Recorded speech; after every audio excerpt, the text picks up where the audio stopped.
Hi everyone, today we will talk about how to fix or how to solve Facebook page restricted. To know how to fix or how to solve Facebook page restricted, you should just go to settings like this. After that you will go to apps, default apps, app settings. When you will see this list, you will go down to find the application of Facebook and you will enter.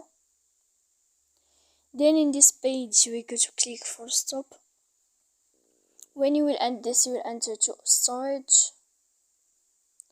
After that you will click clear cache. Then you will go to click clear data.